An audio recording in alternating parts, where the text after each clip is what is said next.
Fala galera, seja bem-vindo aqui ao canal Química com Potássio. Eu sou o professor João Cássio e vim trazer aqui mais uma resolução de simulado no estilo UFRR, hein? Um simulado para você treinar para a prova de acesso em 2024, né? Prova do vestibular da UFRR. Eu vou resolver as questões de Química, lógico, mas esse simulado é em parceria com o professor Diógenes de Matemática do canal Círculos dos Matemáticos. Então, você confere as resoluções das questões de Química aqui no meu canal e depois você confere as questões, né, a resolução das questões de matemática no canal Círculo dos Matemáticos. Vou deixar aqui o link do material para você compartilhar o máximo possível. Já deixe seu like, se inscreve no canal e vamos para a nossa resolução. Olha só, questão de número 1 é uma questão do PSS1. Olha, fala sobre o mercúrio. O mercúrio encontrado na região de terras indígenas contamina água, solo e ar. Estudo achou altas concentrações em 4 a cada 10 crianças menores de 5 anos nas regiões de Yanomami, em Roraima. O mercúrio é largamente usado no garimpo para separar o ouro de outros sedimentos. Estima-se que para cada grama de ouro extraído, 1,5 gramas de mercúrio são usados. Então, galera, aqui ó, nós já temos, né, para começar aqui a nossa análise, uma proporção, hein? Então, você já tem que destacar essas proporções aí, tá? Então, 1 grama de ouro utiliza-se 1,5 gramas de mercúrio para fazer esse processo de separação. Ademais, também, o mercúrio ele é largamente usado no garimpo e é utilizado para separar o ouro, né? Então, aqui, o método de separação, o ouro de outros sedimentos, né? Que nós chamamos de amálgama. Olha só, segundo dados do Inventário Nacional de Emissões e Liberações de Mercúrio, 70% do mercúrio usado no garimpo é emitido para a atmosfera. Então, você tem aqui mais uma informação muito importante, né? Emitido para a atmosfera, ou seja, ele vira ali um gás.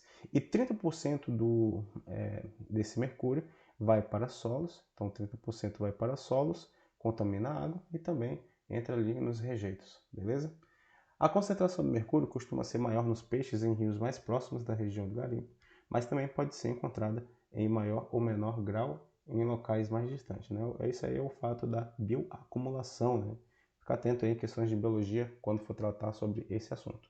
Segundo as informações citadas no texto, é correto afirmar que aqui nós temos um dado, né? Uma aproximação da massa molar do mercúrio, vamos considerar 200 gramas, e lembrando que 1 mol representa 6 vezes 10 a 23 unidades, beleza?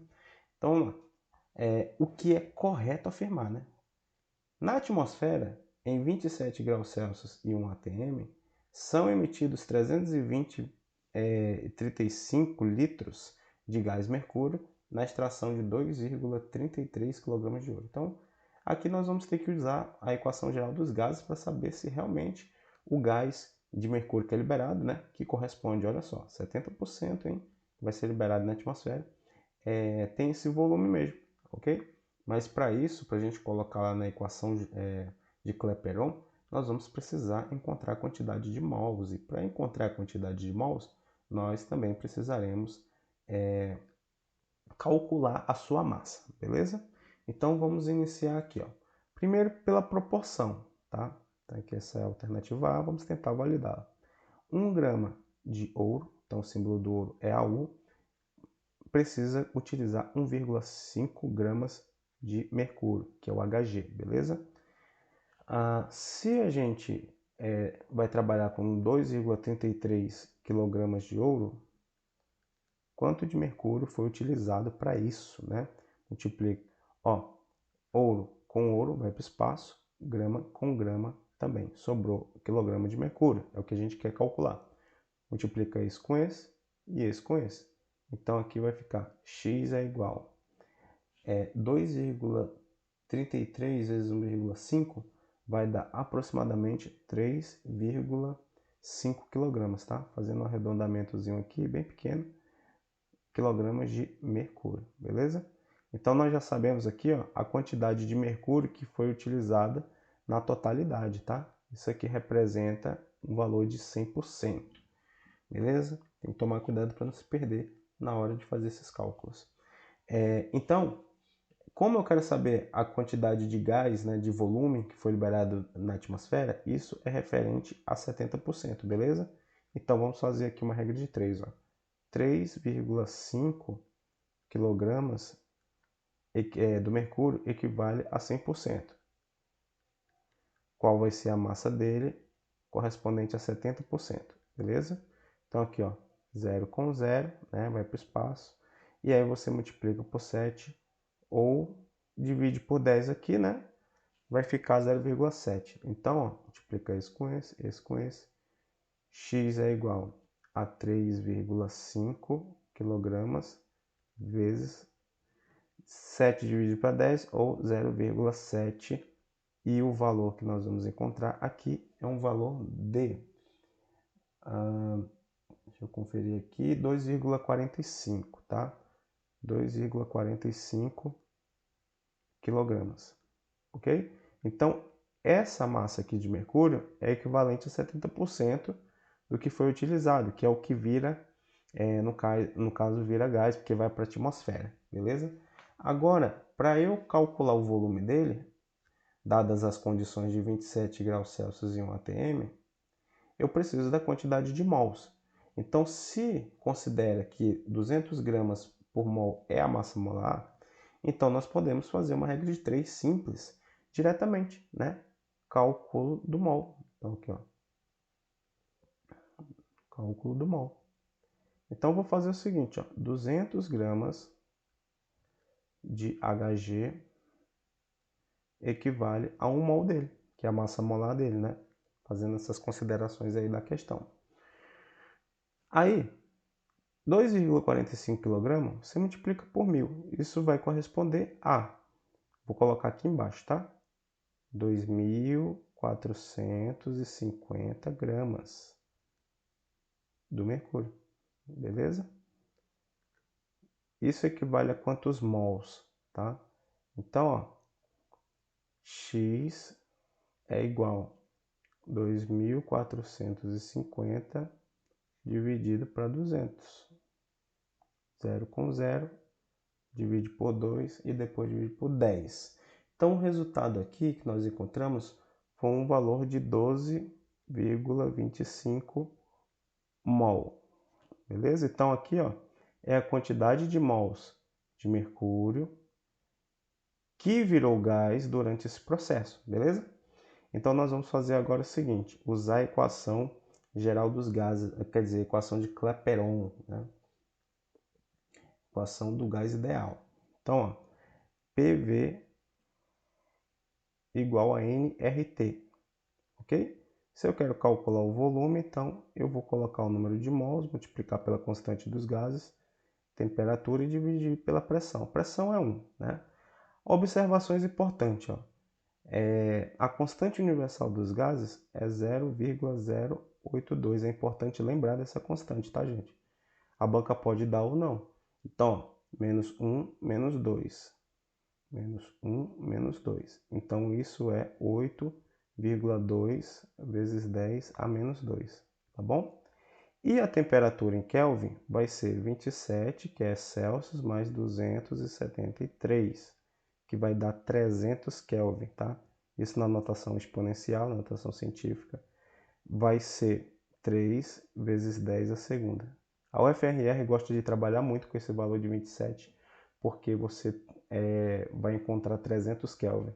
E eu particularmente coloco na notação porque quando eu multiplico esses dois, eu cancelo esse 10, né? Essa notação exponencial aqui, beleza? Então vai ficar 12,25 vezes 8,2 vezes 10 a menos 2 vezes, que é menos 2, tá? 3 vezes 10 a segunda. Tudo isso dividido por 1 atm, por 1. Então, quando eu multiplico isso aqui, tal, menos 2 mais 2, então cancela isso aqui, ó. E o resultado é só multiplicar tudo aí, beleza? Então, nós vamos encontrar aqui um valor de 301,35 litros, beleza? Isso não corresponde ao que foi dito ali.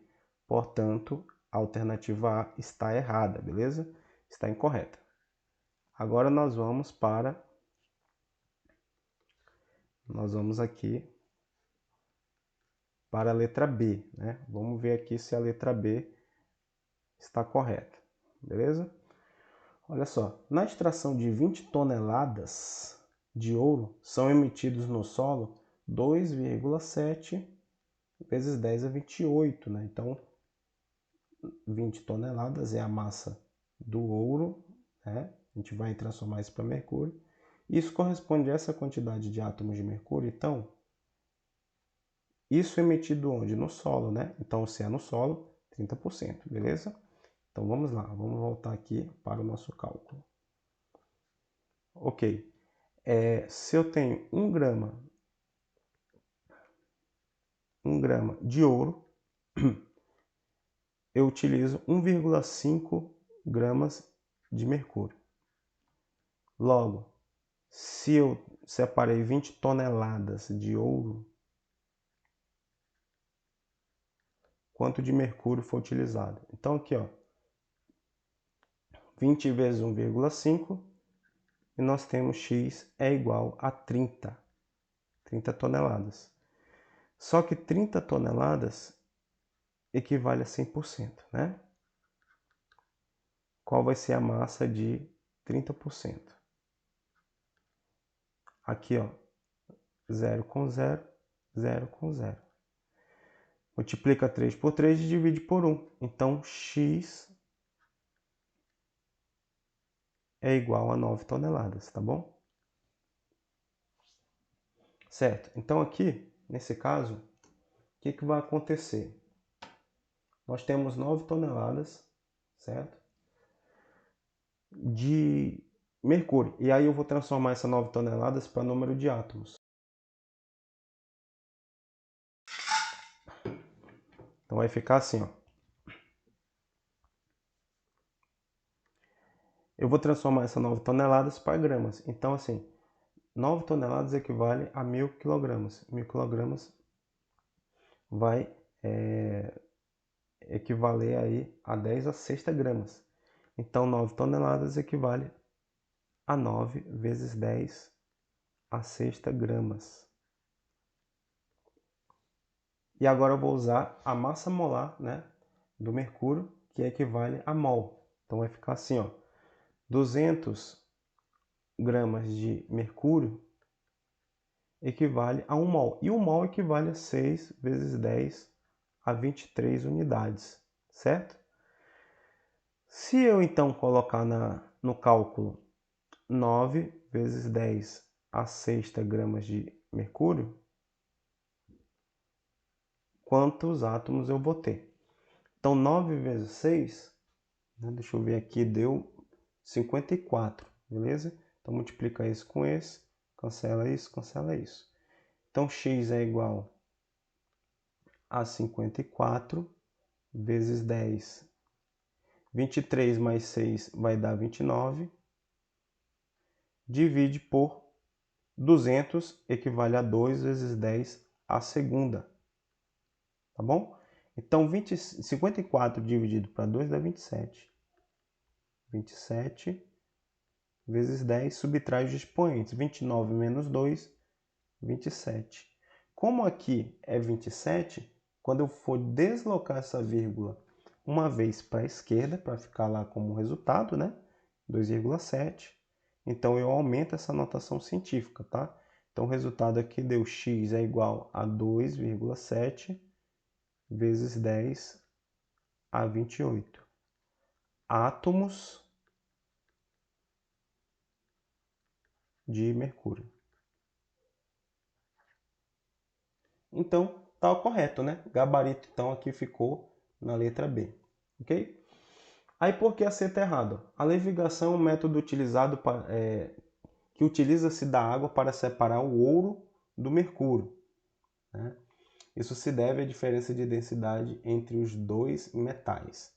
Não, na verdade, a levigação é um método utilizado para separar areia, barro, né, do ouro, certo? Existe sim um processo de levigação que utiliza-se o mercúrio, tá? Para separar o ouro da areia e tal, mas ele se baseia-se no fato de que o mercúrio, ao entrar em contato com o ouro, ele vai criar uma liga metálica, né? Amálgama. E aí não é necessariamente por causa da água, tá? Então você substitui a água pelo mercúrio, certo? Então nesse caso aí tá errado porque nessa levigação utilizando a água é simplesmente para lavar o ouro, tá? E não é para separar o mercúrio do ouro. O método de separação do mercúrio, separar o mercúrio do ouro, é o aquecimento, beleza? Uma vez que o mercúrio tem um ponto de ebulição ali, né? Menor do que o do ouro. Na D está errada porque diz que o aquecimento da amálgama, né, então da liga metálica ouro-mercúrio, é o método responsável pela contaminação do ambiente. Isso é verdade, já que os vapores de ouro desprendem da mistura deixando resíduo de mercúrio. Não, na verdade, é o contrário. São os vapores de mercúrio, porque ele tem um ponto de ebulição menor do que o do ouro, então existe a formação de vapores de mercúrio, deixando então o ouro ali sólido, tá? Então está ao contrário essa lógica aí. A configuração eletrônica do cátion Au+ e do Hg2+ se diferenciam na camada mais externa dos cátions, né? Então, qual é a ideia aqui dessa questão, né? Por que está errado? Será que é diferente mesmo? Não, eles são iguais, né? O que nós podemos então fazer aqui para analisar isso, né? Vamos lá. Vamos pegar aqui o número atômico do... Vamos pegar o ouro. Ouro mais e o Hg2+, tá? O número atômico do ouro, deixa eu conferir aqui na minha tabela periódica. O número atômico do ouro é 79, beleza? 79. E o número atômico do mercúrio é 80, ok? Então aí você já vê que eles têm a mesma quantidade de elétrons, né? Ele tinha 79, perdeu 1, ficou com 78. O outro tinha 80, perdeu 2, ficou com 78. Mas não é assim que a gente faz. A gente tem que fazer a configuração eletrônica do átomo neutro e depois retirar da camada de valência, beleza? Então vamos lá. Vamos fazer a configuração eletrônica aqui do mercúrio, tá? Então vai ficar assim, ó. 1s2, 2s2, 2p6. Já distribuí 10. 3s2, 3p6, 4s2, 3d10. Aqui já distribui 30. 4p6, 5s2, beleza? Esses elementos, se eu não me engano, são elementos do sexto período. Então a gente vai distribuir até o 6, ok? 5s2, então aqui vem depois o 4d10, certo? Depois o 5p6. Então aqui nós já temos a configuração de um gás nobre, que no caso é o xenônio, tá? 6s2. Beleza? Depois vem o 4, porque eles são elementos de transição externa, então tem que terminar em D, ok? Então passa aqui pelo 4F14 e aí termina em 5D, 5D8, né? 5D10. 5D10, beleza? Aí vamos só conferir aqui, tá bom? Ó, 10, 20, 30, 40, 50, 60. Muito bem. 14 mais 6, 20. 60 mais 20, 80. Beleza. Então aqui, ó, vou utilizar essa configuração aqui para depois ver o ouro, beleza? Então, ó, como ele perdeu esses dois elétrons, ele é um cátion, perdeu esses dois elétrons. Perde-se sempre os elétrons da camada mais externa, beleza? Então esses dois aqui, ó, vão para o espaço. E aí vai ficar essa configuração. Então aqui, ó, essa aqui eu vou utilizar cernínio de gás nobre, que vai ficar xenônio, que a configuração do xenônio vai até aí. E tudo que ficou de fora, você coloca aqui, ó, 4F14 na sequência energética, 5D10. Então, a configuração eletrônica do cátion bivalente vai ser essa daí mesmo, tá bom? Certo. Do mercúrio. Agora, o que nós vamos fazer com o ouro aqui, ó?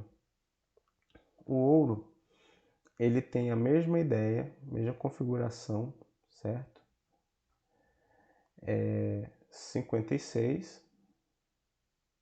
Aqui, ó. 56, então Xenon. Não, 54. Isso dá 54, beleza? Depois ele vem para 6s2. Depois vem para o 4f14 e finaliza em... Aí ele tem um elétron a menos, tá?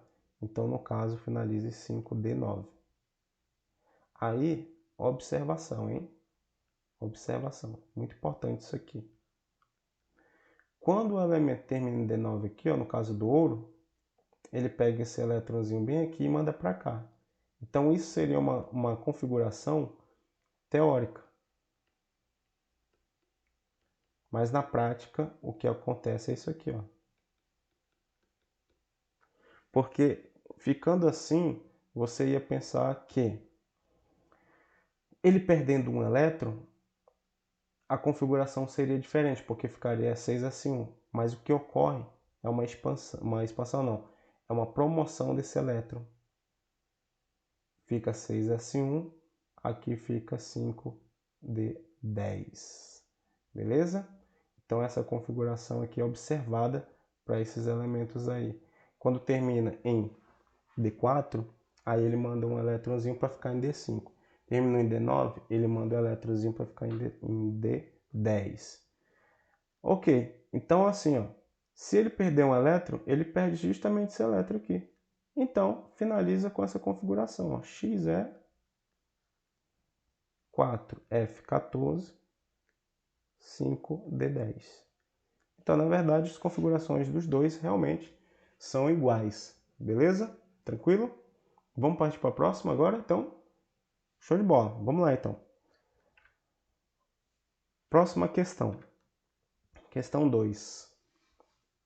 O que diz essa questão 2? Aqui não tem inverno. É só sol ou chuva. Sem chuva, a temperatura aumenta. É sempre assim, durante todo o ano.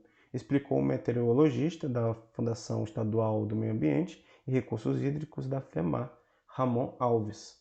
Roraima encontra-se acima da linha do Equador e é um estado quente. Em 2022, por exemplo, o dia mais quente do ano chegou a 40,7 graus Celsius e foi registrado no dia 14 de fevereiro, beleza? 14 de fevereiro. Em outubro, a maior temperatura registrada no dia 7 de outubro, quando Boa Vista teve a temperatura de 39,1 graus Celsius. A maior temperatura histórica foi no dia 18 de novembro de 99, no dia em que Boa Vista registrou 42 graus Celsius. Eita, quente, hein? Beleza. Então, como nós sabemos, a cidade de Boa Vista, nossa cidadezinha, é bastante quente, beleza? Então, a máxima aqui, né, o recorde foi de 42 graus Celsius. A seguir, o ponto de fusão e ebulição em Kelvin de algumas substâncias. Então, ele está falando aqui dessa tabela, ok? Certo. Tem o bromo, tem esse ácido carboxílico aqui, né, que é um ácido graxo, tem sulfeto de carbono, tem ácido nítrico e o ácido fosfórico. Considere que Kelvin é igual a Celsius mais 273. Então, essa é a formulazinha, né? A gente até utilizou ali na questão dos gases, tá? Então, transformar Celsius para Kelvin, ou vice-versa. Sobre as substâncias citadas na tabela e considerando a maior temperatura histórica de Boa Vista, é correto afirmar que é gasoso, é líquido, gasoso, é sólido. Então, a forma mais fácil de resolver essa questão, gente, para não perder muito tempo, é transformar esse 42 graus Celsius em Kelvin, não é verdade? Então, vamos lá. Eu vou pegar aqui a fórmula. Colocar aqui Kelvin, colocar 42 mais 273, né? Kelvin é uma unidade de mensuração de temperatura que não tem grau, tá? Então aqui, somando os dois aqui, você vai ter 3 mais 2, 5, 4 mais 7, 11, vai 1 aqui, 315. Então, 315 Kelvin é a nossa temperatura de análise, beleza? E aí, o que a gente vai fazer agora, né? O bromo é uma substância linear? Isso está certo. O bromo, se você ver aqui, qualquer molécula diatômica, ela é linear, beleza? Geometria linear. Por isso ela vai ser apolar também. Estaria no estado gasoso? Em que condição? Nessa temperatura, no dia mais quente, tá? Br, uma substância linear, estaria no estado gasoso. Então vamos ver aqui. 315 Kelvin está aqui, ó. Está no meio entre a fusão e a ebulição. Então 315 Kelvin confere-se que é líquido, tá bom? Então aqui sofreu a fusão, né, o sólido virou líquido, mas não atingiu a ebulição para virar gás. Então aqui é um líquido. Então a letra A está errada. B, o ácido carboxílico é um ácido graxo, né? Isso aqui é um óleo, um ácido graxo.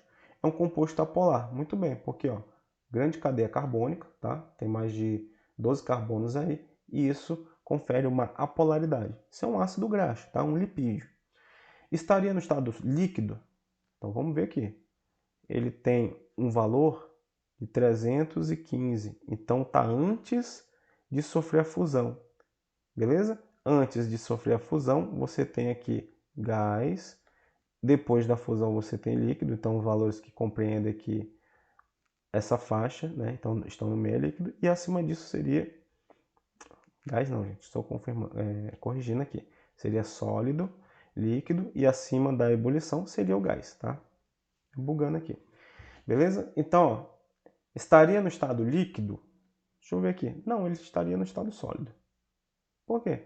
Porque aqui no caso, para atingir uma fusão teria que ser 316. Então, como está em 315, né, nem atingiu ainda, está próximo, mas não atingiu, então ele continua sólido. Então aqui no caso, a B ela está errada, ok? Agora vamos para a C, olha só. CS2 é um composto polar, então daqui você já vê que está errado, certo? Por quê? Porque CS2 é a mesma coisa que CO2, né? O enxofre é um calcogênio como oxigênio. Então, carbono fazendo uma dupla aqui, certo? Uma dupla aqui, CS2. Então, duas nuvens eletrônicas menos dois átomos iguais, você tem um composto zero apolar. Ademais, você vê aqui que esse vetor que direciona a densidade de carga negativa para o lado direito é igual ao do lado esquerdo. Então, você não tem um polo maior que o outro. Por isso que é apolar. Certo? Então, por causa disso está errado. Mas será que estaria no estado líquido? Vamos ver aqui. 315. 315 está no meio. Então seria líquido mesmo, tá? Mas está errado porque a molécula é apolar. Ácido nítrico é um composto apolar. Também, tá? Tá errado, porque ele é um ácido. Então, ácidos são polares, ok? Ele estaria no estado gasoso? Vamos ver aqui. Ácido nítrico, 315. Não, ele estaria no estado líquido, tá bom? Líquido. E o H3PO4 é um composto tetraédrico. Isso é verdade, porque você coloca aqui, ó, fósforo, uma coordenada, 3 oxigênios aqui, um para frente e um para trás, ó, 3 nuvens eletrônicas, você tem um tetraedro, né? Essa ligação para frente, os hidrogênios, ácido fosfórico, ok? É um triácido. Então, estaria no estado sólido? Vamos ver se corresponde. 315, está aqui, ó. Está próximo da fusão, mas ele continua sólido, porque não atingiu ainda, né? Está próximo. Então a gente considera que ele realmente esteja sólido. Por isso aí o gabarito dessa questão ficou na letra E. Vamos para a próxima questão. Questão de número 3. Questão de número 3, tá? Ok. É uma questão de química geral também, ó. Empregado na prática da medicina nuclear em exames diagnósticos e terapêutica para o tratamento de tumores do radioisótopo rênio-186, obtém-se no laboratório o seu óxido Re2O7. Ó, isso aqui é uma informação importante, ele já assume que é óxido. Se é óxido, o oxigênio, ele tem a carga 2-, beleza? Por meio da reação de hidrólise, então você tem aí a formação do ácido perrênico, que é o HReO4. As reações de obtenção do ácido perrênico estão representadas abaixo. Então, primeira reação, você tem o rênio mais 7 mols de oxigênio, formando o heptóxido de rênio, né? E depois esse reagente, né, esse produto, ele reage com água, se tornando reagente da segunda reação, formando o ácido perrênico, certo? O composto empregado na preparação radiofarmacêutica é um sal formado do ácido rênico, o perrenato de sódio. O NOx do rênio no Re2O7, HRO4 e a fórmula do sal formado na preparação radiofarmacêutica é qual? Então, de cara aqui, ó, por isso que está tudo zero, né? Qualquer substância simples, seu número de oxidação vai ser zero, tá bom? Então, por isso que está tudo zero aqui, ó. Ok? Agora vamos para o próximo composto. Tem vários modos de resolver isso aqui, tá bom? Como é que você pode fazer? Você pode fazer uma dissociação Re2O7, porque é um composto iônico. Então o 7 ele vem para cá e o 2 vem para cá. Então fica Re mais 7 mais O2-, que é um óxido, né? Então eu tenho 2 aqui e 7 aqui. Beleza? Outra forma é você calcular tradicionalmente 2x, 2 rênios, mais 7 vezes menos 2, que é o oxigênio, igual a zero. Então aqui você tem x menos 14, né? 2x menos 14 igual a zero, e x vai ser igual a 7, que vai ficar 14 dividido para 2, tá bom? Então 7. Então já vamos excluir aqui, ó, AD. Agora, como é que ficaria o NOx do rênio aqui, ó, do ácido perrênico, beleza? Então, ó, HReO4. Deixa eu trocar de cor aqui. Então você vai chamar ele de X, certo? Número de oxidação do oxigênio é 1, número de oxidação do hidrogênio é 1 e número de oxidação do oxigênio é menos 2. Então tem 4 aqui, 4 vezes menos 2 igual a 0. X mais 1 menos 8 igual a 0, x menos 7 igual a 0 e x é igual a mais 7. Beleza? Então nós temos 0, 7 e 7. Então tá aqui, ó. Vamos escolher a letra C, a letra E. Agora, a fórmula do ácido perrênico. Tranquilo, porque, ó, se o ácido, quer dizer, a fórmula do perrenato de sódio, né? Se o ácido rênico ele é um monoácido, ele deve gerar esse ânion aqui, ó. Vou colocar aqui HReO4. E se o cátion é o sódio, então para neutralizar um monoácido eu preciso de uma monobase, que é o hidróxido de sódio, NaOH. Neutralização total, a hidroxila, a quantidade dela tem que ser igual à quantidade de hidrogênio, certo? Vou colocar aqui para baixo a reação, tá? Então tá tudo certinho. Vai formar então 1 mol de H2O, certo? 1 mol de H+, 1 mol de H-, 1 mol de H2O. A base contribui com cátion, então você tem um cátion monovalente com um ânion monovalente, NaReO4. Perrenato de sódio, né? Então você tem esse composto aí, o perrenato de sódio, e confesso agora que primeira vez que você está vendo esse composto, né? Então aqui no caso, letra A. Ok? Vamos para a questão de número 4 agora. O que diz aqui? Ó? É uma questão de cinética química e essa questão remete ao PSS2. A reforma a vapor do metano, biogás, é o método mais utilizado para a produção de hidrogênio em escala industrial, 48% da produção mundial. A reação é essa daí, CH4 mais H2O em equilíbrio químico, formando CO mais 3H2. Essa reação ela tem um ΔH maior que zero. Portanto, nós podemos já dizer que essa reação ela é endotérmica. Ela absorve energia. Tá bom? Ok. Uma das etapas para a produção, para aumentar o rendimento da reação, é na utilização do reator de deslocamento. Então, o que acontece? O biogás aqui, que é o CH4, né? Vão remover as impurezas dele, depois vão purificar esse biogás, e aí ele vai reagir com a água, né? Para produzir quem? Produzir o H2 e o CO.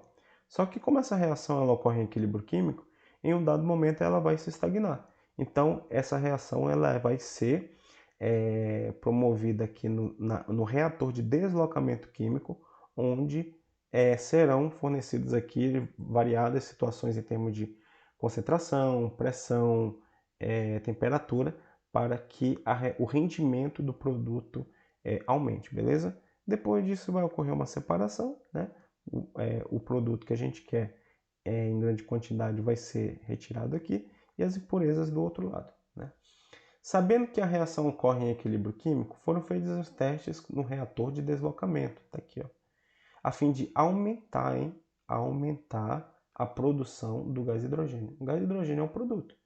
Então, você tem que entender que esse equilíbrio ele tem que se deslocar para cá, ó, tá bom? Então, as mudanças, as alterações serão necessárias para que ocorra o deslocamento no sentido direto, tá bom?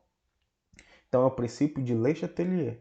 Qualquer perturbação no equilíbrio fará com que ele se desloque para um lado, né, de restabelecer esse equilíbrio. Então, é uma ação externa. Ou é mudando a pressão ou a temperatura, ou mudando a concentração. Então, aqui, quais são os testes que apresentaram resultados esperados, né? O que deslocou para a direita? Vamos lá. Diminuição da pressão. Bom, vamos entender o seguinte, ó. A pressão ela é inversamente proporcional ao volume. Então, se você diminui a pressão, você aumenta o volume do sistema. Então, diminui a pressão do sistema, aumentou o volume do sistema. Se você aumentou o volume do sistema, você favoreceu a formação, né? O lado onde precisa de maior volume, né? Ah, eu tenho muito volume lá, então vou favorecer o equilíbrio para aquele lado lá, tá bom? Então, nesse caso, o que você vai ter que ver? Os volumes dos gases. Aqui tem 1 mol, aqui tem mais 1 mol. Então, você tem 2 mols, ou seja, 2 volumes referente a esses 2 mols. Aqui você tem 1 mol mais 3, então você tem 4 mols, ou 4 volumes. Então, o maior volume é para a direita. Se eu diminuir a pressão, eu aumento o volume. Então, desloco o sentido de maior volume, que é para a direita. Então, aqui, A1 já é uma informação certa. Aí, tira então a E, tira a D, tira a A. Agora, 2, né? Você está entre 3 e 5. Então, vamos ver aqui, ó. A adição de um catalisador não vai deslocar o equilíbrio, tá, gente? Em nenhum caso o catalisador ele vai promover o deslocamento do equilíbrio químico. Sempre cai essa informação nesse tipo de questão. Toma cuidado para não cair. Por quê? Porque o catalisador ele acelera nos dois sentidos a reação, né? Sentido direto e sentido inverso. Então, ele não vai promover um favorecimento na produção pelo deslocamento.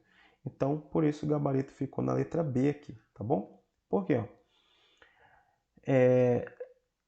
Aumentando a temperatura, você favorece o sentido que absorve esse aumento, né? O sentido endotérmico, tá bom? Então é isso. Quando eu aumento a temperatura, eu favoreço o deslocamento para o sentido endo, que é o sentido de consumir esse aumento. Quando eu diminuo a temperatura, eu favoreço o deslocamento no sentido exo, que é o sentido que ele está liberando energia. Então, ele não vai absorver a energia no aumento. Então, você precisa diminuir a temperatura, tá bom? Então, aqui, nesse caso, a diminuição da temperatura iria favorecer no sentido contrário, que seria no sentido exotérmico, né? O sentido contrário do endotérmico, exotérmico. Então, o aumento da temperatura favorece essa reação. Então, por isso que ficou 3 e 1 ali, letra B. 4 está errada porque diz assim, a adição de gás hidrogênio não vai favorecer o sentido da formação dele. Se você aumenta reagente, né, você desloca no sentido de consumir esse aumento. Se você diminuir a concentração, aí vai deslocar no seu sentido, tá? Então aqui, ó, se eu aumentar a concentração do hidrogênio, eu vou deslocar para a formação do CH4. Então eu teria que diminuir a concentração do hidrogênio. Então, se eu diminuir a concentração do hidrogênio, aí sim, aí eu ia deslocar no sentido de produzir mais hidrogênio. Ok? Tranquilo? Beleza, então vamos lá, vamos para a próxima questão. Ó. O brometo de terc-butila reage com hidróxido de potássio. Isso aqui é uma questão de cinética química.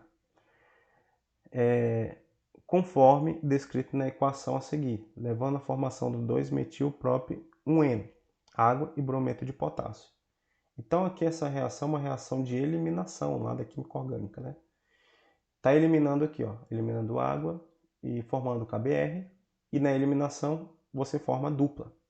Beleza? Então o reagente é o terc-butila. Essa reação ocorre, isso aqui é uma equação global, beleza? Onde os reagentes são o composto orgânico, eu vou chamar ele de reagente, e a base, hidróxido de potássio em meio alcoólico. Porém, essa reação se dá através do somatório de 2 etapas, não é uma reação elementar, beleza?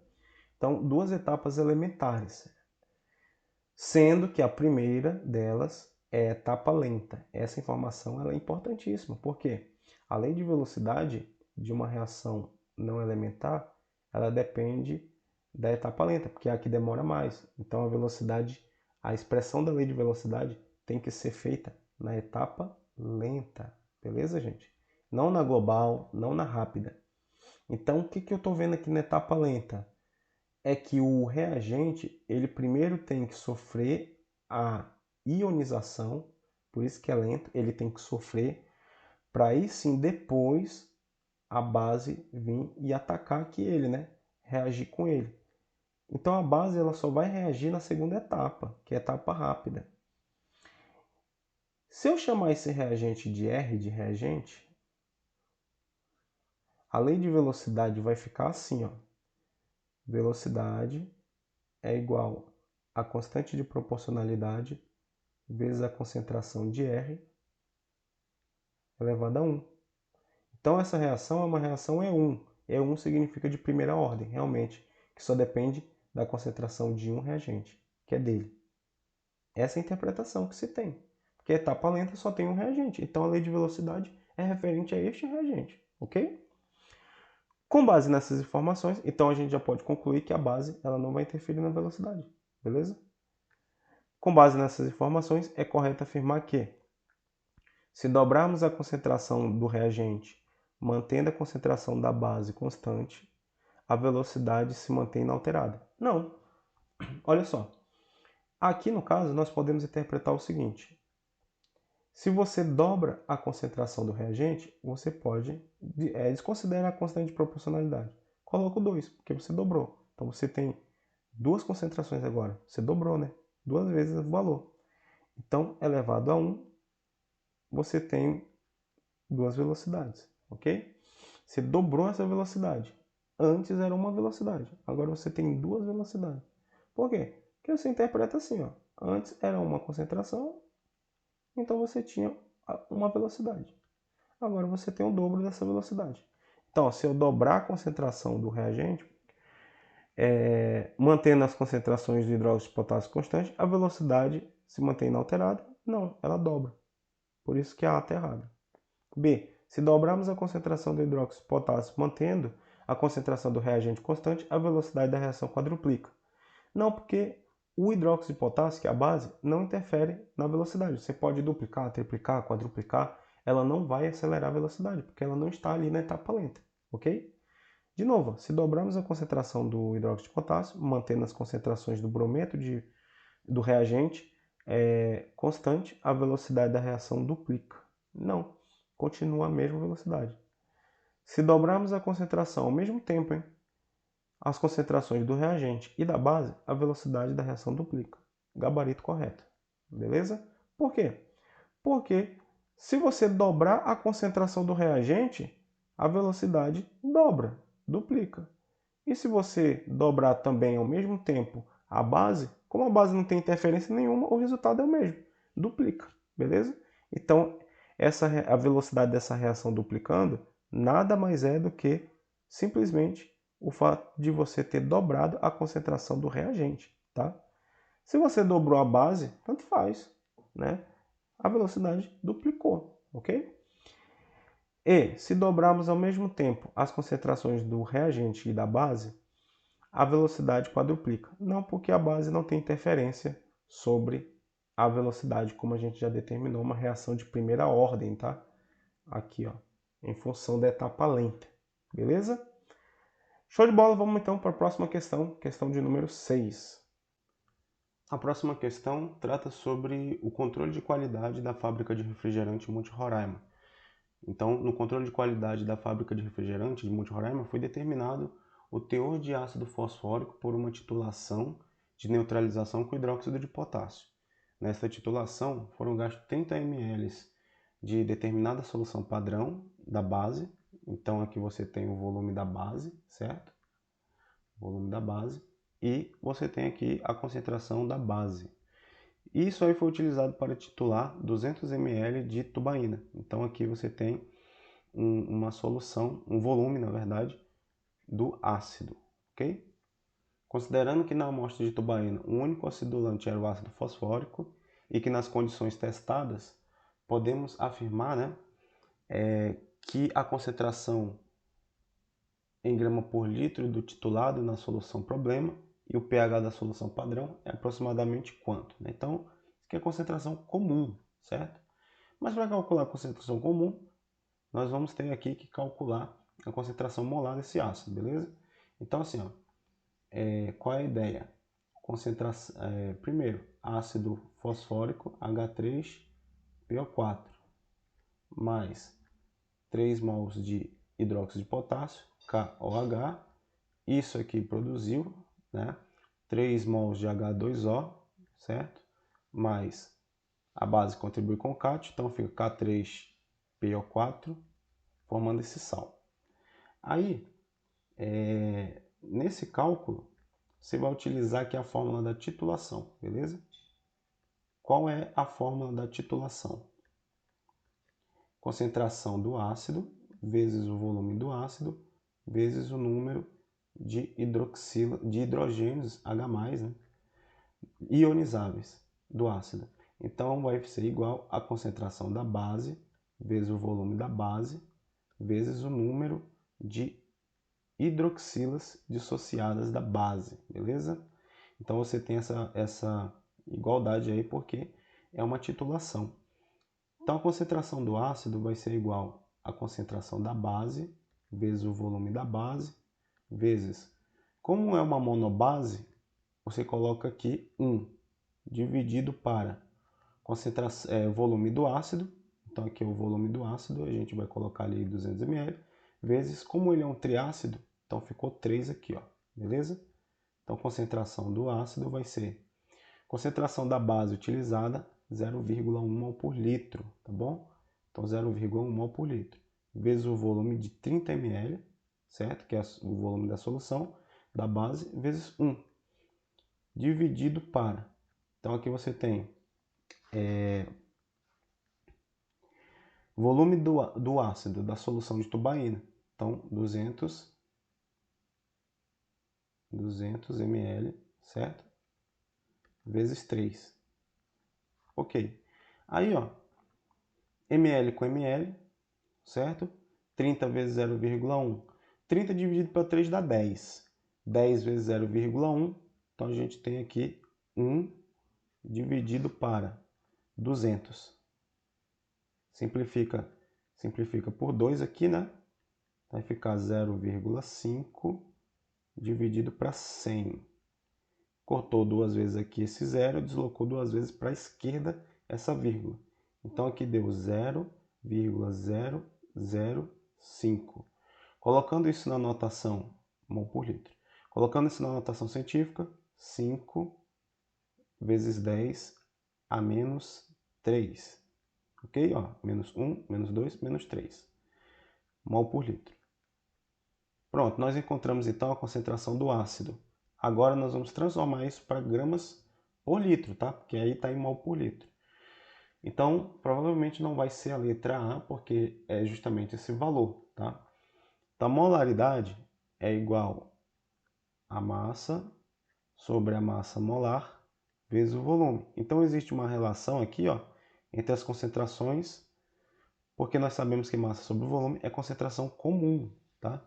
Então, fica concentração comum dividido para massa molar e a concentração comum é um produto da molaridade pela massa molar aí dessa substância, ok? O ácido fosfórico H3PO4 tem uma massa molar de 98 gramas por mol. Tem a mesma massa molar do ácido sulfúrico, né? Curioso. Então, para facilitar o cálculo, eu vou dar uma arredondada aqui para 100, tá bom? Então vai ficar assim, ó, concentração comum é igual a 5 vezes 10 a menos 3 mol por litro vezes 100. Então 100 é a mesma coisa que 1 vezes 10 a segunda. E aí gramas por mol, porque é unidade de massa molar. Então mol com mol ficou grama por litro. Concentração então vai dar 5 vezes 1, 5. Vezes 10, somos expoentes aí, menos 1, beleza? Grama por litro. Então, ó, vamos excluir a letra D, vamos excluir a letra E.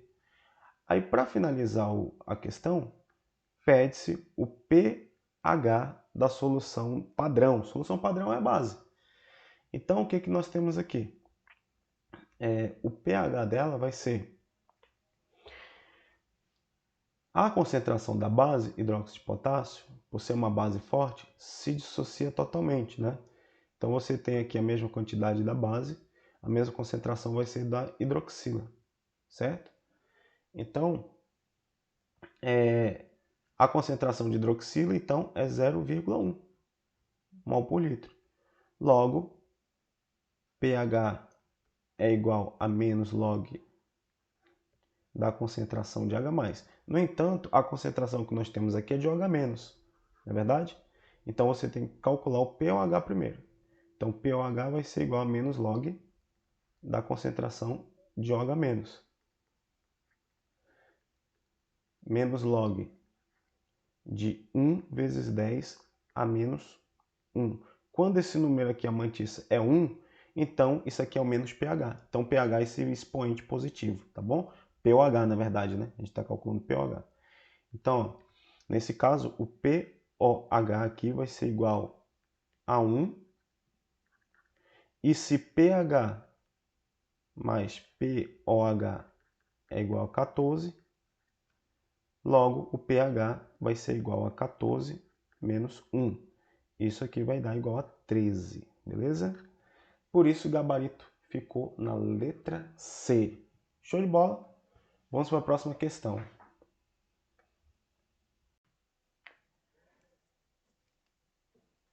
Ok. Próxima questão é uma questão de química orgânica, né? O que diz essa questão? Denúncia grave. Público da cantora Taylor Swift acusa a produção de dar clonazepam, o Rivotril, para quem passou mal no show. O medicamento tarja preta, vendido apenas sob prescrição médica, é utilizado em tratamentos para convulsões e transtornos de ansiedade. Sintomas que não carregam qualquer relação com o mal-estar das pessoas que estavam desidratadas e apresentavam baixa pressão. Isso é uma matéria da revista Fórum. Outro medicamento que apresenta atividade semelhante ao clonazepam é o lorazepam, vendido comercialmente como Lorax. Uma forma de investigar a presença desses compostos no organismo é analisar os fluidos orgânicos por exame de sangue Assim é possível detectar esses medicamentos e também seus metabólitos que são produzidos no organismo, segundo as reações. Então aqui, ó, primeira reação, você tem a reação do clonazepam, virando 7-aminoclonazepam no organismo. A segunda reação é o lorazepam, que reage com ácido glicurônico, né? Ácido glicurônico. E aí, com a eliminação de H2O, certo? Produzindo lorazepam e glucuronide. Ok. Sobre as informações anteriores, né? Então são duas reações ali bem bonitas, são feitas as seguintes proposições. O que estão corretas? Né? Estão corretas quanto por cento aqui? A reação de transformação do nitrocomposto em amina é uma redução. Então, gente, aqui, ó, se você observar, NO2 ele tem essa estrutura mesmo, tá? Que fica em ressonância. A carga negativa vem para cá, manda a carga negativa para cá e fica mudando aí direto, né? Isso é um processo de ressonância. Também pode ser representado por NO2, tá? Então, isso é um nitrocomposto mesmo, tá correto. Agora, quando esse nitrocomposto vira uma amina, então você tem aqui uma amina, tá corretíssimo. Isso é uma redução? Redução de quem? O carbono não muda, o carbono é o mesmo. Então, é uma redução do nitrogênio, só pode ser, né? Então, como é que a gente vai fazer essa análise aqui, né? Vai fazer o seguinte, esse nitrogêniozinho aqui, com esse carbono, o mais eletronegativo é o nitrogênio. Então, nessa ligação, o nitrogênio ganha carga negativa e o carbono a carga positiva. Tá? Não é que ele está virando cátion ou ânion, tá? Aparentemente os elétrons estão mais próximos do nitrogênio, porque o nitrogênio é mais eletronegativo. Então ele fica com NOx-1 nessa ligação. Agora, o oxigênio é mais eletronegativo que o nitrogênio. Então aqui nesse caso, nessa primeira ligação, tá? O oxigênio fica com carga negativa, né? Com NOx negativo aqui, deixando o nitrogênio uma vez positivo. Mesma coisa ocorre aqui na outra ligação da ligação dupla, né? Mais uma carga positiva aqui, ó. Agora, nessa ligação aqui, mesma coisa. O oxigênio fica negativo, deixando o nitrogênio mais uma vez positivo. Certo? Então, ó, quando você soma tudo, toda a carga do nitrogênio vai ficar menos 1 mais 3, ó. Menos 1 mais 3. Menos 1 mais 3 é igual a mais 2. Então o NOx dele aqui é mais 2, tá bom? Ao mesmo tempo que ele ganha os elétrons do carbono, ele perde 3 para o oxigênio. Então o NOx dele é mais 2. Aqui no nitrogênio, o que vai acontecer na mina? Né? Olha só, o que nós temos aqui? Nós temos uma ligação com hidrogênio e uma outra ligação com outro hidrogênio. Beleza. E tem essa ligação com carbono. Aqui, como nós vimos, ele ganha a carga negativa do carbono, porque ele é mais eletronegativo. Tá bom? Aqui entre o nitrogênio e o hidrogênio, ele é mais eletronegativo. Então ele ganha também a carga os elétrons dessa ligação. E aqui entre esse nitrogênio e esse hidrogênio também, mais um elétron. Somando tudo, então, nesse caso, a amina apresenta o nitrogênio com NOx-3, ó, porque ele é o mais eletronegativo nas 3 ligações. Então ele vai de 2 para menos 3. Então, realmente, de 2 para menos 3 ocorre uma redução. Porque literalmente reduziu o NOx de 2 para menos 3. Uma variação de 5. Então a primeira aqui está correta. O lorazepam glucuronide é produzido a partir de uma reação de esterificação? Vamos ver aqui. Ó, ele não tem um éster, né? Então não é esterificação. O que acontece aqui? Ele está reagindo a esse carbono aqui, ó, esse oxigênio. Então seria esse daqui, ó. Tá bom? Nessa parte aqui, ó. Isso é um álcool. Aí ele está se juntando com esse outro aqui, ó, que, diga-se de passagem, também é álcool. Ei, álcool e álcool liberando água é uma desidratação intermolecular entre moléculas. Então, na verdade, essa 2 está errada, porque essa reação é uma desidratação intermolecular, que, diga-se de passagem, o produto deve ser um éter. Show de bola? 3 agora. A fórmula molecular do ácido glicurônico é S6H10O7. Vamos conferir aqui, ó. Ele tem 1, 2, 3, 4, 5, 6. Ok, C6. Oxigênio. 1, 2, 3, 4, 5, 6, 7. Muito bem. Tem 7. 10 hidrogênios. Vamos lá. 1, 3 ligações, 4. Aqui também 3 ligações, 4. Aqui mais um hidrogênio. E aqui também. Então, ó, 1, 2, 3, 4, 5, 6, 7, 8, 9 e 10. Tá certo, a fórmula molecular está correta. Agora, o que a gente vai fazer aqui? Ó? Ele está falando que pode existir 32 formas isoméricas opticamente ativas. Como é que eu vou saber isso? Eu tenho que saber quantos carbonos quirais tem aí, né? Ó, aqui tem um hidrogênio, então tem um carbono quiral, beleza? Esse grupo é diferente do hidrogênio, que é a parte de cima é diferente da parte de baixo. Então, o carbono quiral aqui, ó. Aqui também, ó. 2, 3, 4 e 5. Então, se ele tem 5 carbonos quirais, a fórmula para saber a quantidade de formas enantioméricas, né, quer dizer, isoméricas opticamente ativas, é I isômeros opticamente ativos, que é o quê? 2 elevado a N, onde N é a quantidade de carbonos quirais. Então, você tem 2 elevado a 5, isso é igual a 2 vezes 2, vezes 2, vezes 2, vezes 2. Né?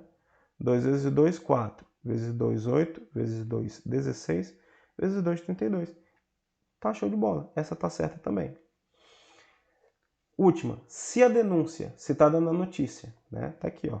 Os fãs de Taylor Swift. Se confirmar, serão encontrados no sangue os compostos clonazepam, 7-aminoclonazepam, lorazepam, glucuronide. Não, galera. Aqui, se você prestar atenção, essa parte do texto eu citei que tem um outro composto que tem a mesma atividade. Mas os fãs de Taylor Swift só ingeriram clonazepam, segundo a denúncia. Então, no organismo deles, só vai ter clonazepam e o 7-aminoclonazepam. Por isso, essa aqui está errada. Logo, se 2 de 4 estão corretas, gabarito letra C. 50% das afirmativas estão corretas. Beleza? Vamos para a próxima questão de orgânica. Nossa penúltima questão. Estamos terminando. Segura aí. Uma preocupação para quem mora em Roraima é a alta exposição aos raios ultravioletas. Quando desprotegida aos raios UVA e UVB, danifica o DNA nas células da pele, produzindo defeitos genéticos ou mutações que podem levar a câncer de pele e envelhecimento precoce. Né? Uma forma de proteger a pele dos raios UV, né, ultravioleta, é a utilização de protetores solares. O mais eficiente leva à composição de substâncias inorgânicas, como óxido de zinco e dióxido de titânio, que são aqueles que deixam a pele branca. Já os bloqueadores, que permitem parte da absorção, são compostos orgânicos, são citados aqui abaixo, né? Suas estruturas. Composto, aqui o composto 1, composto 2 e o composto 3. Vamos lá, estão incorretas, hein? Estão incorretas. Então, ó, o composto 1 tem nomenclatura para amina benzóico. Opa, para amino, porque você está considerando ele como radical, né? Ou um grupo substituinte ali, uma função secundária, beleza? Então, nesse caso, quando a amina não representa o sufixo do composto, o que finaliza com amina, nós devemos então nomeá-lo como amino. É a posição para, mas deveria ser para amino benzoico. Por isso aqui está incorreto. Ok? Vamos lá. O composto 2 apresenta 9 carbonos sp2, 8 carbonos sp3, 20 de hidrogênio e 5 ligações π. Vamos lá, então, ó, 9 carbonos sp2. Vamos encontrar aqui, ó. sp2 é aquele carbono da dupla ligação. Então, 1, 2, 3, 4, 5, 6, 7, 8, 9. Certo. 8 carbonos sp3 são os carbonos da ligação simples. Ok? Então, ó, 1, que é o CH3, 2, 3, 4, 5, CH2, 6, 7, que tem um hidrogênio só, 7, né? E o 8 aqui, ó, beleza? Tá aí, ó, 8 carbonos, sp3, carbono da ligação simples. 20 hidrogênios, vamos contar. 1, 2, 3, 4, 5, 6, 7, 8, 9, 10, 11, 12, 13, 14, 15, 16, 17, 18, 19, 20. Ok, tá certo. E 5 ligações π. Ó, 1, 2, 3, 4, 5. Tá certo. Então aqui a 2 está correta. 3. No composto 2, há 2 carbonos quaternários e 4 carbonos terciários. Vamos então procurá-los, né? Primeiro, os 2 carbonos quaternários. Vamos lá. Esse carbono é quaternário, porque está ligado a 4. Esse também é quaternário, porque está ligado a 4 carbonos. E na estrutura não temos mais. 4 carbonos terciários, vamos ver aqui. Ok, esse carbono é terciário, porque está ligado a 1, 2, 3. Esse carbono é terciário, porque está ligado a 1, 2 e 3. E esse carbono é terciário. 1, 2 e 3. Esse daqui é secundário, está ligado a um oxigênio, então o oxigênio não conta. Então todos os outros aí, tirando os da ponta, né, são secundários. Então aqui está errado. Não há repetição nos tipos de funções orgânicas entre as estruturas. Vamos ver. Essa função aqui é a função amina, H2.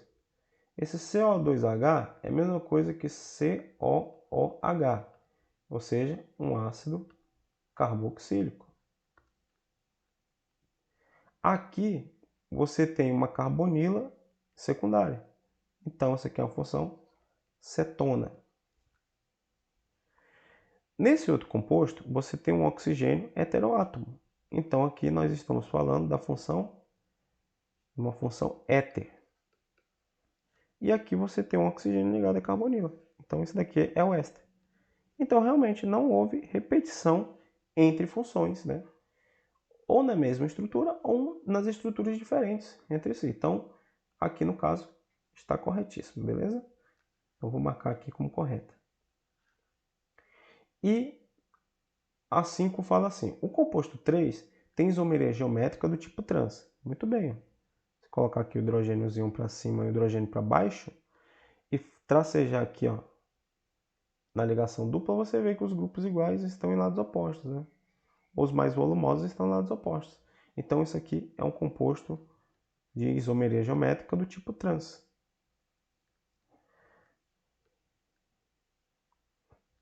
Já o composto 2 apresenta isomeria óptica. Muito bem, ó. Por quê? A figura do carbono quiral em sua estrutura. Ó, isso aqui é um carbono quiral. Isso aqui é um carbono quiral. Então você tem aí 2 carbonos quirais na sua estrutura. 2 carbonos quirais mesmo. O de cima não é, porque tem 2CH3. Então são 2 carbonos quirais na estrutura, ok? Então tá certo aqui. Gabarito, então, é aquela que é incorreta, a 1 e a 3. Então, letra B. Tá bom? São as únicas erradas aí. E para a gente finalizar, essa questãozinha que fala assim. Em 2023, o prato tradicional da culinária roraimense bateu mais um recorde, né? E chegou a 1.264 kg. Trata-se da maior paçoca do mundo. Os ingredientes utilizados são carne de sol, cebola, alhos, óleo para refogar, colorau, farinha de mandioca fina, cheiro verde a gosto. Sobre a paçoca roraimense, é incorreto afirmar. Então, o que é errado afirmar? A carne de sol é fonte de proteínas. Muito bem, gente. Carnes, né, são formadas por proteínas, né? Que, inclusive, é um polímero natural, ok? Um polímero natural. Proteína é um polímero natural de aminoácidos, certo? Então, o que é um aminoácido? Tá? O que é um aminoácido? Aminoácido é um grupo em que tem uma carboxila, tá? Um ácido carboxílico, um grupo amino, por isso que é aminoácido, ligados no carbono central, que é um carbono chamado alfa. Esse carbono vai ter um hidrogênio ligado nele e um radical que vai variar. Então existem vários aminoácidos. Os aminoácidos, eles se ligam por polimerização, por polímeros, uma reação de condensação, tá? Então a polimerização por condensação ocorre quando os monômeros, no caso aqui o monômero é o aminoácido, apresentam funções nas pontas. Então através dele elimina a água, então por isso que aqui vai produzir a água, e o ácido carboxílico, reagindo com a parte da amina, vai gerar uma amida, né? Que é o que nós chamamos de ligação peptídica. Então os peptídeos aí vão se ligar, né? Tal, para formar uma estrutura maior, uma macromolécula, que é uma proteína. Ok? Então a proteína é um polímero natural de aminoácidos, ok? Que compõe as carnes. Aí, então tá certo. B. A farinha de mandioca é fonte de energia, né? Para o organismo, pois sua composição, em grande parte, é formada por carboidratos. Muito bem. Né? Então a farinha, ela é a fonte de carboidratos. E carboidrato é energia. Beleza? C. Para refogar a proteína, utiliza-se lipídios. É utilizado lipídio. Então tá aqui, ó. Óleo para refogar, né? Então óleos são lipídios, são compostos apolares. Tá certinho também, é uma classe de compostos. Aí, ó, D, né? Vamos para aí aqui, ó. Na digestão da hidrólise, na digestão, a hidrólise, ou seja, a quebra por água completa do polímero majoritário da farinha. Quem é o polímero majoritário da farinha? É um carboidrato, não é verdade? Ele é um polímero natural também. Leva à formação de monossacarídeos. Sim, monossacarídeos são monômeros de carboidratos, como a glicose, que é um dos exemplos clássicos. Então, aqui, ó, e isso ocorre pela quebra da ligação glicosídica. Muito bem. Ó. Então, se você observar aqui, ó, o açúcar comum, né, trouxe ele como exemplo, essa ligação aqui, que é um éter, é uma ligação glicosídica, né, porque junta monossacarídeos. Estão juntando glicose aqui como frutose também. Aí, na hidrólise, ou seja, na quebra por água, vai romper essa ligação aqui, gerando então os monômeros. Aqui vai gerar frutose e glicose, tá bom? Então esses carboidratos no nosso organismo vai sofrer uma catálise, né? É uma catabolização, na verdade, e uma catálise também, porque tem as enzimas, gerando então esses monômeros. No caso a glicose aqui que é utilizado como fonte de energia, né? Para todo aquele ciclo do ácido cítrico, tal, para produção de ATP, certo? Então o gabarito aqui é a letra D, é a que está errado. Ó. O fogo utilizado no preparo da paçoca roraimense é oriundo da combustão do GLP, gás de efeito de petróleo. Isso é verdade. Que corresponde a uma das últimas frações a serem retiradas do petróleo por destilação. É uma destilação, mas não é a última fração. Pelo contrário, é a primeira fração, né? Você tem aí a retirada. Aqui, ó, vamos entender um pouco como é que funciona essa destilação fracionada do petróleo. Então, ó, o petróleo ele é o óleo bruto. E aí vem muitas impurezas. Então, primeiro sofre uma decantação, depois que sofrer uma decantação, é aquecido.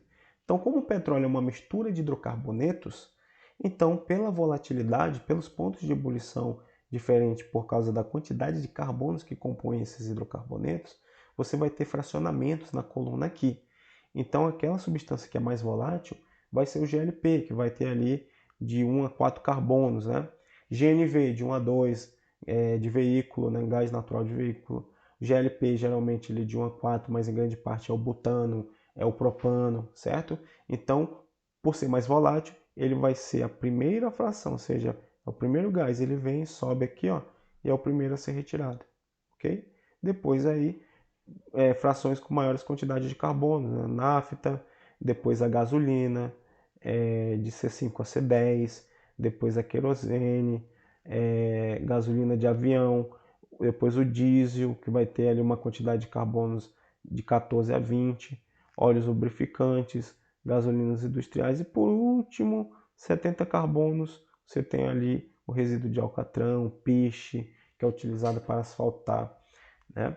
Beleza, galera? Então, finalizamos aqui a nossa resolução, tá? Muitos detalhezinhos, então a gente acabou aqui demorando um pouquinho mais, mas é importante pegar todas essas informações. Então, lembrando que esse simulado também tem a parte de química, então confira lá no canal Círculos dos Matemáticos. Já segue o canal aqui, segue lá também, segue também no Instagram. Qualquer dúvida você pode entrar em contato aqui, ó, no Instagram, tanto do meu aqui, que é João Cássio, quanto do Círculo dos Matemáticos, beleza? E eu fico por aqui. Eu agradeço a sua participação, né? Não esquece aí de dar o joinha, compartilhar esse simulado com o maior número de pessoas. Estamos aqui com uma meta de atingir os 1000 inscritos para poder monetizar o canal. Forte abraço a todos, bons estudos!